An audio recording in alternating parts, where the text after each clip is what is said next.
Sorry wire wire wire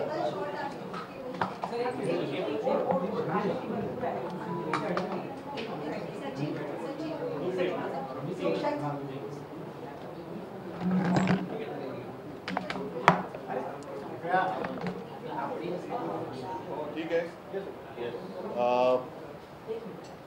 तुम्हाला मी आज भेटायला बोलवलं एवढ्यासाठी की काल बाहेर जात असताना सुद्धा आपल्यापैकी काही जण कलानगरच्या गेटवरती मला दिसले.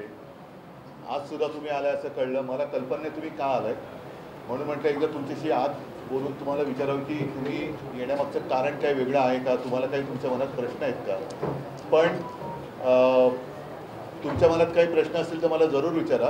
पण आपण भेटतोच आहोत तर आज आणखीन एक बातमी लोकसत्तामध्ये आलेली आहे आणि ती नाही म्हटलं तरी जरा आश्चर्यकारक आणि संशय निर्माण करण्यात येईल. गेल्या आठवड्यामध्ये मी आपल्या सर्वांशी बोलताना मुंबईचं कसं अडाणी सिटी करण्याचा डाव चाललेला आहे, मुंबई शहराचं, ही माहिती आपल्यासमोर मांडली होती. एक तर धारावीकरांना मी पुन्हा एकदा सांगतो की तुम्हाला आहे तिकडनं आम्ही जाऊ देणार नाही. धारावीकराला धारावीमध्येच घर मिळालं पाहिजे, आमची आग्रहाची मागणी आहे. त्याच्याबद्दल आणखी डिटेलमध्ये बोलेन. पण एका धारावीची 20 धारावी या मुंबईमध्ये करण्याचा डाव जर कोणी करत असेल तर तो आम्ही उधळून लावू. ते स्वप्न त्यांचं काय आम्ही साध्य होऊ देणार नाही. म्हणजे धारावीकरांना उचलायचं, मुलुंडला नेऊन टाकायचं, धारावीकरांना उचलायचं, मिठागरात टाकायचं, दहिसर नाक्याला टाकायचं. तर या सगळ्या ज्या गोष्टी आहेत, कुर्ला मदर डेअरीमध्ये टाकायचं. तर या विकासकाच्या आणखीन कुठे जर काही जमिनी असतील तर तिथे त्यांनी न्यावं, ट्रान्झिट कॅम्प बांधावे. पण धारावीकरांना घर हे धारावीमध्येच मिळालं पाहिजे ही आमची आग्रहाची मागणी आहे आणि ती आम्ही लावून धरलेली आहे. त्याच्याप्रमाणेच धारावीचा विकास होईल. अन्यथा धारावीकरांना बेघर करून मुंबईची विल्हेवाट लावून कोणत्या विकासकाचं स्वप्न आम्ही साकार होऊ देणार नाही. आणि त्यालाच धरून मुंबईमध्ये कशी लूटमार सुरू आहे. काल आदित्यने रस्ता घोटाळ्यांचा विषय मांडला, म्हणजे कॉन्ट्रॅक्टर माझा लाडका ही एक त्यांची नवी योजना आहे. तसंच आज ही बातमी आलेली आहे लुप्त आदेशाचे गौड बंगाल.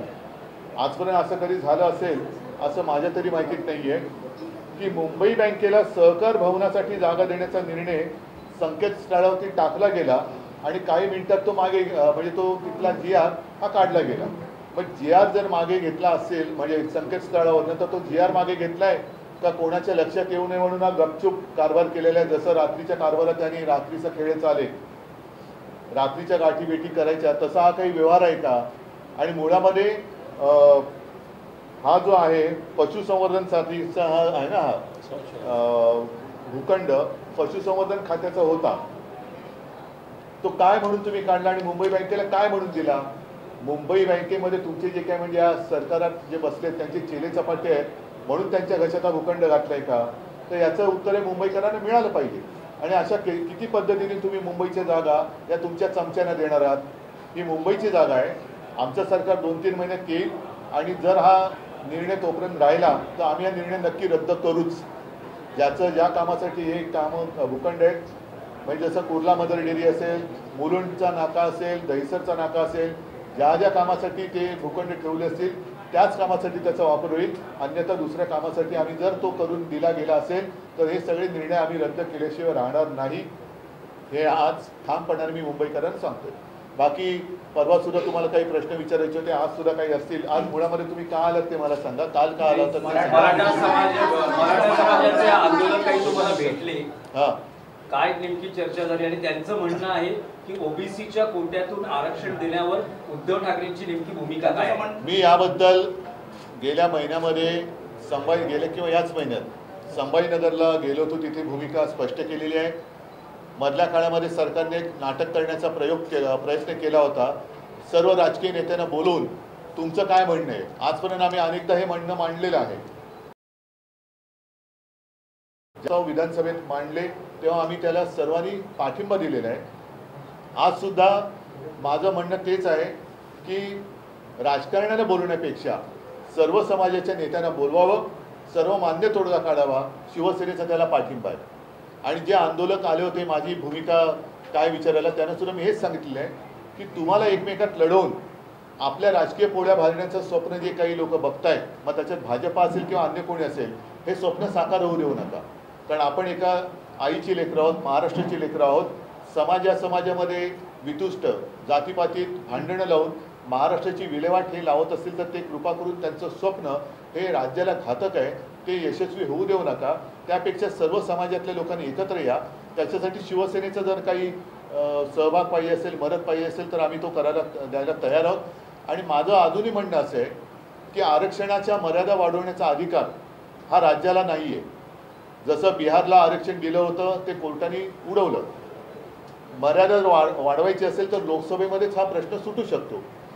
मी माझे खासदार द्यायला तयार आहे, सोबत द्यायला तयार आहे.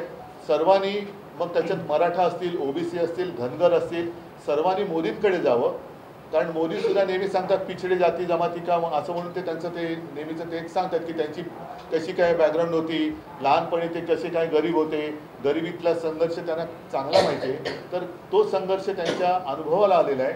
मग या बाबतीमध्ये आरक्षणाच्या बाबतीत मोदी देतील तो निर्णय आम्हाला मान्य आहे. मोदीने निर्णय द्यावा की आरक्षण तुम्हाला जर का ओबीसीच्या मर्यादा वाढवायच्या आहेत, मराठा किंवा धनगरांना आरक्षण देताना आदिवासींना दुखवायचं नसेल, मराठ्यांना आरक्षण देताना ओबीसींना दुखवायचं नसेल, पहिलं दुखवायचं आहे की नाही हे मोदींनी सांगायला पाहिजे, सत्ताधारी पक्षाने सांगायला पाहिजे. आणि आरक्षण वाढवण्यासाठी लोकसभेत जर तुम्ही काही प्रयत्न करू इच्छित असाल तर सर्वमान्य तोडगा तिकडे निघत असेल तर आज मी त्या तोडग्याला पाठिंबा द्यायला तयार आहे. मागील 2 दिवसापासून मराठा आंदोलन हे मातोश्री बाहेर आंदोलन करतात. नाही, मला नाही. पुरस्कृत आहे. तुम्हाला असं वाटतं का की यात काही राजकीय संशय आहे का? तुमच्या नाही, त्याच्यात काय जाणार आहेत? नाही, मी त्याच्यात ते त्यांनी काय करावं हे काही मी सांग. विरोधकांना टार्गेट केलं जाते असं तुम्हाला नाही, मला असं काही म्हणणं नाहीये.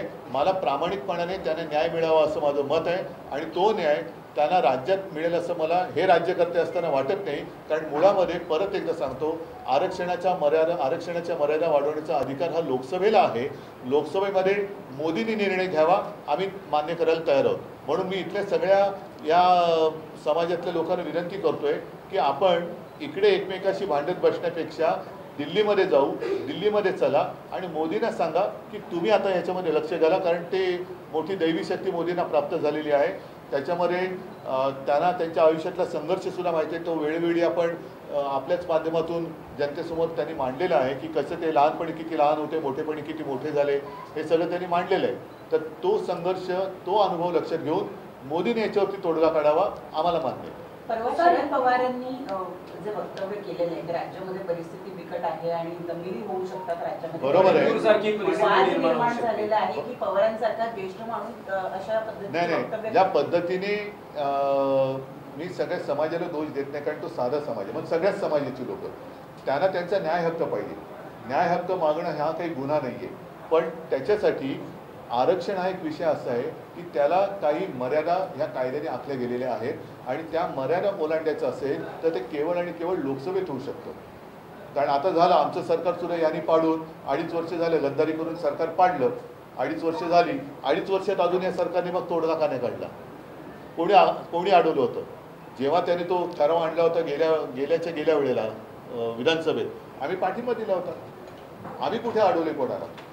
सर, श्याम मानव तुम्हाला भेटायला आलेले होते का? श्याम मानव आता येऊन गेले. त्यांच्या काही सामाजिक एक अपेक्षा आहेत, साधारणतः राज्यासाठी काही त्यांच्या अपेक्षा आहेत आणि ते मला वाटतं सगळ्याच जण भेटत आहेत. आणि त्यांची जी काही भूमिका आहे किंवा त्यांच्या ज्या काही अपेक्षा आहेत त्या सगळ्यांकडनं ते भेटून त्याला ते मांडतात. त्यांच्या समिती महाविकास आघाडीला पाठिंबा देईल या कोणी? अंधश्रद्धा निर्मूलन समिती, जसं श्याम मानव आता तुम्हाला भेटले तर ते सुद्धा सोबत. अंधश्रद्धा पक्षात जादूटोणा विरोधी, कारण श्रद्धा आणि अंधश्रद्धा याच्यामध्ये एक पुसटची रेषा आहे.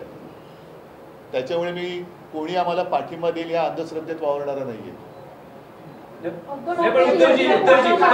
श्याम मानवांचा विषय आहे, उद्धवजी श्याम मानवांचा एक विषय आहे की त्यांनी मध्यंतरी अनिल देशमुखांच्या बाबतीत जी काही विधानं केली आणि आता राज्यात आपल्याला बघायला मिळते अनिल देशमुख विरुद्ध देवेंद्र फडणवीस आणि त्यात मध्यस्थ म्हणजे केंद्रबिंदू आहे समित कदम. तर या सगळ्या प्रकरणात तुम्हाला काय वाटतं? कारण त्या काळात तुम्ही मुख्यमंत्री होतात आणि अनिल देशमुखांवर आरोप होते आणि ऍफिडेव्हिटवर त्यांना हे आरोप करण्यास सांगितले होते. हे अनिल देशमुखांनी त्याही वेळेला उघडपणाने बोललेले आहेत. अनिल देशमुख मध्ये मला भेटले त्याही वेळा बोललेले आहेत आणि मला असं वाटतं की त्यांना जो काही अनुभव आलेला आहे, काय पद्धतीने हे घृणास्पद काम करणारी लोक बसलेत सत्तेवर, म्हणजे यांना हे सगळे लोक अमानुष आहेत. हे कुटुंब बघत नाही आहेत. मुलाबाळांवरती वेडेवाकडे घाणेरडे आरोप करून त्यांना त्यांचं आयुष्य बर्बाद करायचं, पण त्यांना हे कळत नाही की दुसऱ्यांना जशी मुलं आहेत तशी त्यांनाही मुलं आहेत. उद्या त्यांनाही त्यांच्या मुलाबाळांवरती कोणी आरोप केले आणि अशा घाणेरड्या प्रकरणात गोवण्याचा प्रयत्न केला, जर जे घडलेलंच नाही तर त्यावेळेला कळेल की आईवडिलांचं दुःख काय असतं. त्याच्यामुळे मी परत एकदा सांगतो की पूर्वीचा भारतीय जनता पक्ष हा वेगळा होता आणि आत्ताचा जो आहे तो अत्यंत घृणास्पद आणि अमानुष पद्धतीने काम करणार आहे. ही वृत्ती ही देशातनं आणि महाराष्ट्रातनं नष्ट झालीच पाहिजे. उद्धवजी, काल आदित्य यांनी पत्रकार परिषदेत मुंबईतले आणि मुंबईच्या बाहेरचे जे खड्डे आहेत रस्त्यांवरचे त्याच्याबद्दल त्यांनी वक्तव्य केलं. त्याच्यावर आता यांनी असा आरोप केलेला आहे की आताचेच मी संन्यास घेतलेल्या लोकांबद्दल बोलत नाही.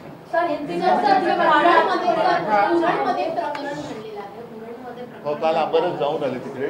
अंबारस तिकडे जाऊन भेट देऊन आले. अंबारस आणखीन व्यवस्थितपणे सांगतील, कारण हे अशा सगळ्या परिस्थितीमध्ये अशा घटना घडतात ज्याच्याकडे राज्यकर्त्यांचं लक्षच नाही आहे. सर, मराठा आरक्षण को लेकर जानना चाहेंगे किस तरीके से रमेश खेरेपाती ने आपसे मुलाकात की है, इस पूरे मुद्दे को आप किस तरीके से देखते हैं? उन्होंने ओबीसी समाज में मतलब ओबीसी आरक्षण में नहीं, मैंने जाहिर भूमिका स्पष्ट की है. पिछले कुछ दिन पहले मैं संभाजीनगर में गया था, तब भी मैंने कहा था. बीच में सरकार ने एक कोशिश करने की कोशिश की, एक नाटक था वो. सारे जितने नेता हैं, राजनेता राजनीतिक, उनको बुलाकर आपकी क्या राय है, आपकी क्या राय है, ऐसे कई बार हो चुका है. तो इसलिए मैंने कहा कि समाज के जो भी नेता हैं, सारे समाज के नेताओं को बुलाओ और अगर सब लोग मंजूर करते हैं तो शिवसेना भी मंजूर करेगी, और नहीं तो फिर मैंने इन लोगों को कहा जो अभी मेरे पास आए थे कि चलो हम सब मिलकर मोदी जी के पास जाते हैं, क्योंकि मर्यादा बढ़ाने का काम राज्य में नहीं हो सकता, संसद में हो सकता है. तो संसद में वैसा कुछ प्रस्ताव लाए, हमें मंजूर है, हम उनका समर्थन करेंगे, उसका समर्थन करेंगे. धारावी मुद्दे को लेकर भी आप जानना चाहेंगे कि आपने अभी जस्ट कहा है कि मैंने कई बार कहा है. पिछली बार जब आपसे मुलाकात हुई थी सब मीडिया के साथ, तब मैंने सिर्फ धारावी का मुद्दा लिया था. धारावी के लोग जहाँ पर रह रहे हैं वहाँ से हम उनको हटाने नहीं देंगे. अगर कोई कोशिश करे कि वहाँ से उनको भगा कर वहाँ अपने टावर्स खड़े करें तो संभव नहीं, असंभव है. और धारावी के लोगों को मुंबई की जहाँ जगह है, जैसे मुलुंड की जगह है, दहीसर का है, कुर्ला मदर डेयरी है, वहाँ पर हम उनको जाने नहीं देंगे. सर, सूबे के मौजूदा उप मुख्यमंत्री कहानियाँ बताते हैं कि कैसे वो अमित शाह से छुपकर मिलने जाते हैं. आज संजय राउत जी ने कहा है कि सिक्योरिटी का मामला गंभीर है. क्या ऐसी कोई व्यक्ति अपना नाम बदलकर या टोपी खुद को नहीं, मास्क घालून ते जायचे 10 हाँ नहीं, जो सिस्टम है हमारी सुरक्षा व्यवस्था, उसको टोपी लगा सकता है क्या कोई? म्हणजे ही फार भयानक गोष्ट या त्यांच्या गमतीमध्ये त्यांनी बाहेर काढलेली की आपल्या एअरपोर्टची सुरक्षा किती बोगस आहे. तुम्ही साध्या माणसांना छळता, पण राज्याचा उपमुख्यमंत्री किंवा राज्याचा तत्कालीन विरोधी पक्षनेता जर वेषांतर करून देशाच्या गृहमंत्र्यांना भेटत असेल तर गृहमंत्र्यांना सुद्धा हे मान्य आहे का?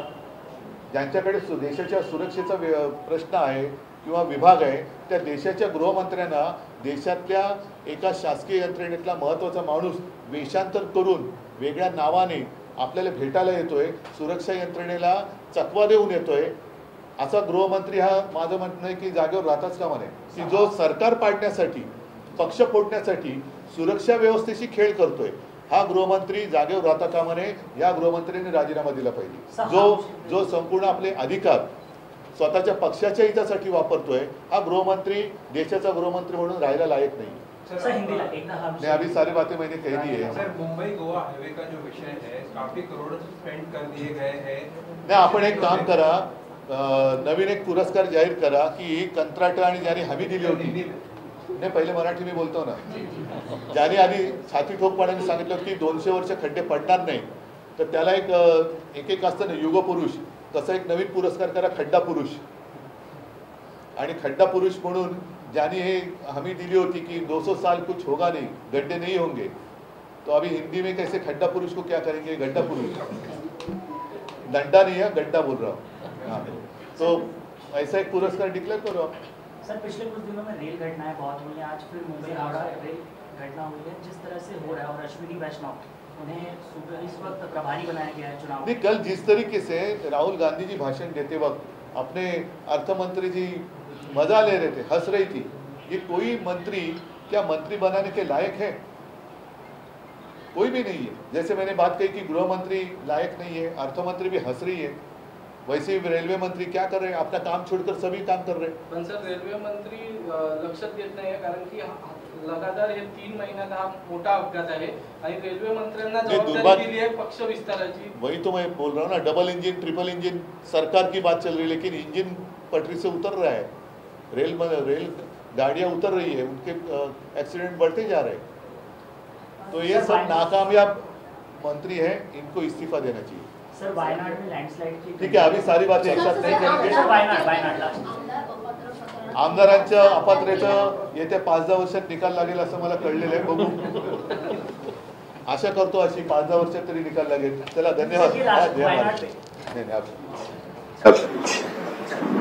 पत्रकार परिषदेमध्ये विविध मुद्द्यांवर भाष्य केलेलं आहे।